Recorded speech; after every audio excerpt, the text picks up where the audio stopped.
சதவீதம். உக்ரைனில் மொத்தம் மெடிக்கல் சீட் 100 இருக்குன்னா 24% நம்ம ஆளுங்க தான். ஏன் என்ன காரணம் அப்படின்னு பார்த்தீங்கன்னா, என்டையர் யூரோப்லேயே 4th பிக்கஸ்ட் கண்ட்ரி அப்படின்னு பார்த்தீங்கன்னா உக்ரைன் தான். எதில்? சீட்ஸில்.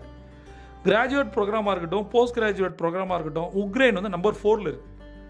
அவங்க என்ன ரீசன் சொல்கிறாங்க, எதற்காக உக்ரைன் ஸோ ஸ்பெஷல் அப்படின்னா, நாங்கள் குவாலிட்டி எஜுகேஷனை கொடுக்குறோம் கம்மியான காசில். இப்போ நம்மளுடைய குழந்தைங்களுக்கு 2 ஆப்ஷன் இருக்குது. மெடிக்கல் படிக்கணும்னு நினைக்கிறவங்களுக்கு, ஒன்று கவர்மெண்ட், அதில் எல்லாருக்கும் சீட் கிடைக்குதா? இல்லை. 2வது ஆப்ஷன் என்ன? Private colleges. ப்ரைவேட் காலேஜஸில் பேர் தெரியாத ப்ரைவேட் காலேஜஸில் கூட வசூலிக்கப்படும் அமௌண்ட்டு ரொம்ப பெருசு. இதை நம்மளுடைய மிடில் கிளாஸ் ஃபேமிலியால் அஃபோர்ட் பண்ண முடியல. இன்னொரு மிக முக்கியமான விஷயம், என்ட்ரன்ஸ் எக்ஸாம்லாம் எதுவும் கிடையாது, சரியா? அதனால் யார் வேணால் சீட் வாங்க முடியும். மெயினாக உக்ரைனில் வந்து சொல்லித்தர லாங்குவேஜ் வந்து இங்கிலீஷ். இப்போ வேற ஒரு கண்ட்ரிக்கு போகும்போது அந்த நாட்டு லாங்குவேஜை படிக்கணுன்ற கட்டாயம் உக்ரைனில் கிடையாது.